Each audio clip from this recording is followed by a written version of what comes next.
Kata, tidak semua yang kita inginkan itu mesti terjadi.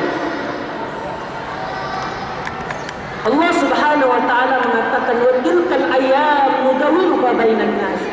Hari itu kami putar kehidupan manusia. Ada saatnya dia datang, ada saatnya dia pergi. Ada saatnya dia menangis, ada saatnya dia tertawa. Ini hidup manusia nih. Jelas deh. Jadi tidak semua keinginan kamu itu dipenuhi oleh Allah Subhanahu wa taala. Saya mau tanya-tanya semuanya nih. Semuanya ingin sehat? Semuanya ingin sehat?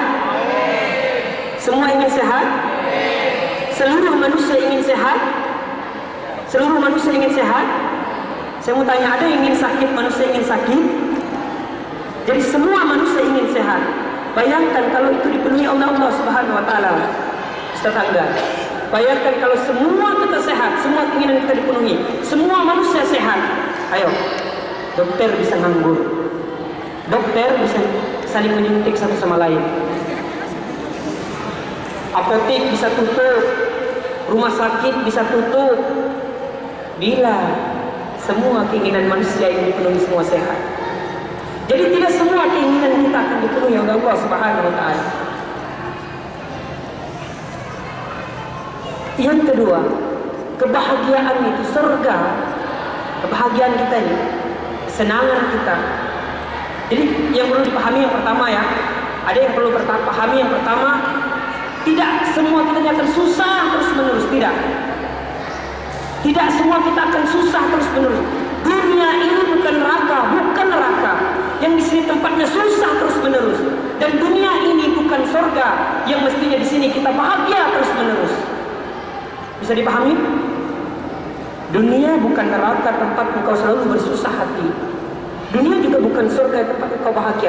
Akan digilir, akan disilih, akan dipersilih, diganti-ganti, bersilih ganti. Apa ya bahasa Indonesia? Di bahasa Melayunya itu? Silih berganti. Silih berganti. Agak terbalik-balik ya. Mohon maaf kalau rada-rada Melayu tetangga ya. Ya. Tapi bisa cakap Melayu ya. Ngerti ya? Masih serumpun soalnya. Jadi tidak akan kau selalu susah deh. Tidak akan kau selalu susah. Tidak akan Ustaz Andani selalu susah, selalu galau. Akan ada saatnya dia bahagia, akan ada saatnya dia tersenyum. Nah, lalu di mana letak kebahagiaan itu? Apakah letak kebahagiaan itu di uang? Ya harus di materi? Apakah letak kebahagiaan itu di rumah besar, rumah mewah? Apakah letak kebahagiaan itu ketika kita sudah mendapatkan gelar profesor, doktor dengan gelar muka depan belakang nama kita? Apakah kebahagiaan itu terletak pada jabatan yang tinggi? Tidak. Perhatikan, saya punya satu cerita. Ada seorang guru TK, Bunda. Guru TK di Inggris. Dia guru TK. Perempuannya cantik. Ini menurut orang dia cantik, dan menurut saya juga cantik, Ustaz Tangga. Coba saya cari di sini perbandingannya di sini. Mana bandingan? Kecantikannya. Mama. Enggak ada, Bunda, enggak ada. Enggak ada. Saingannya enggak ada di sini. Jadi orangnya cantik. Akhirnya karena cantiknya orang ini, akhirnya ada pangeran dari Inggris melirik dia dan pengen dengan orang ini. Namanya Pangeran Charles. Namanya Pangeran Charles. Anda tahu siapa dia? Ya, dia adalah Lady Diana. Lady Diana.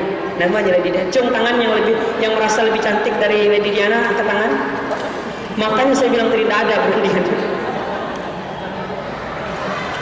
Tapi apa? Ketika dia menikah, dia jadi putri di kerajaan Inggris. Dia mengatakan, I'm not happy. Saya tidak senang di sini. Saya lebih senang ketika saya menjadi guru TK. Ini ketika ditanya oleh wartawan, dia lebih senang ketika dia menjadi guru TK dulu. Berarti letak kebahagiaan itu bukan di materi, bukan di materi, tapi letak kebahagiaan itu ada di sini. Surga itu ada di dadamu. Paham? Hati ada di hatimu. Sedih itu ada di sini, kebahagiaan itu pun ada di sini. Inilah sebabnya Rasulullah mengatakan, inna fi jasadi mudghah, fa iza suluhat suluhat jasadu kullu, fa iza fasadat fasadat jasadu kullu. Ala wahyal kullu. Perhatikanlah, di dalam diri ini ada segumpal daging yang apabila daging itu baik seluruh tubuh, yang apabila daging itu busuk seluruh tubuhnya. Daging itulah yang dinamakan hati. Makanya cita-cita tak itu bilang gitu, apa? Sakit itu di sini. Sakit itu pun di sini, di hati. Ada orang bunda, ada orang ya, dia membawa beban 70 kilo, merintih-rintih dia, merengek-rengek dia bawa, dia mau naik sepeda ontel, dia bawa 70 kilo bebannya, berkeluh kesah dia. Tapi ada orang membawa beban 70 kilo naik sepeda ontel, dia bahagia, dia senang. Kenapa? Karena yang dibawa adalah kekasihnya, buah hati belahan jantungnya. Padahal 70 kilo itu cewek yang dibawanya. Ada orang dicubit, Ustaz Angga, dia dicubit, dia mengeluh, dia merontak kesakitan. Aduh sakit, padahal tidak seberapa dicubit. Tapi ada juga orang yang dicubit sampai terkelupas kulitnya, tapi dia senang. Kenapa? Karena yang mencubit adalah kekasihnya.